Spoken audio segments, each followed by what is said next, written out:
There isn't a one of us that gets through life without experiencing some sort of loss. Margie? Hi, my name's Melba. I'm a bereavement counselor with hospice. Grief hits you at different times, especially because I was so young and it was an unexpected death. I wasn't ready to have that grief. Grief is very isolating. It causes a lot of isolation in your body. It causes isolation with your family, your friends. The one thing that we will all experience in life is grief. Grief is inevitable, but nobody teaches us about grief. Part of my life experience that I apply to hospice is that I lost my dad. I lost my dad at an early age for him. He was 51. I was young, too young to have lost my father. It took a few years for the grief to kind of come out and see in my behaviors that I definitely needed help and someone to guide me through the process. Our son lost his battle to cancer 5.5 years ago. Being our only son, I was adrift. I was just overcome and overwhelmed. My first experience with death was with my mom, and I can just remember, I think I was depressed for a good year. And the only thing that really helped me get out of that was gardening and art. I was told at my previous employer that they had an employee assistance program. Even just starting the process was hard to get into. The fact that I had to call 2 voicemails and then fax something over, and it took a period of a few weeks, that's a lot to ask someone in the place that I was in. When I brought up my situation and just my dad passing away, it was a few years ago, I'm finally processing the grief, I felt like I didn't get the support I needed for the grief, and actually it seemed like the counselor was trying to look into other things in my life. Right after my husband died, I remember people were like, what is she gonna do? What is she gonna do? What is she gonna do?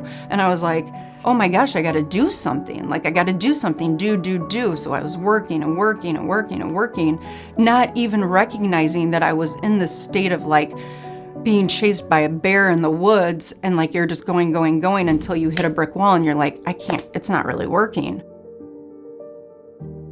With the gardening, I created certain gardens just for my mom. But nobody really knew that. Nobody really knew the story. I didn't know I should be sharing my emotions with somebody else. There was a lot of storytelling within my mind and reflecting back on memories.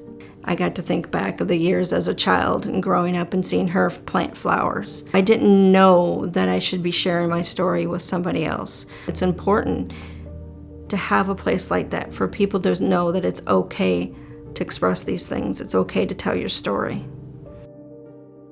I became instantly a business owner, a single mother. There was a lot of different moving parts at the time.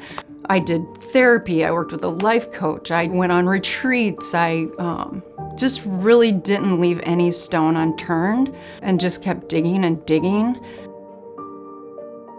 And I just kept looking for different avenues. There had to be other opportunities, there had to be other things that can help you get through this, and I knew the things that were offered were not helping and were not working.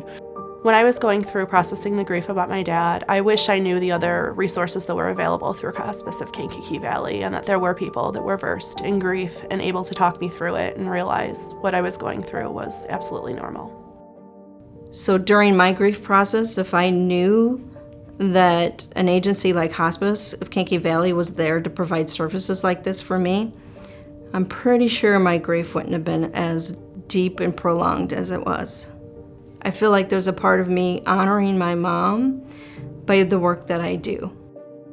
I looked throughout our community, looking for where would be a place for me to find what I thought that I needed. I knew that from my involvement being a board member here, that we offered services to families of patients who weren't necessarily on our service. I was able to get the help that I needed right here at HKV. I vividly remember being in Chicago and knowing that it was time to call hospice. And it is a hard call. It's a really hard call. You think it means that it's over. You think it means you're giving up, but it really doesn't have to be. Hospice of Kankakee Valley can mean there's hope.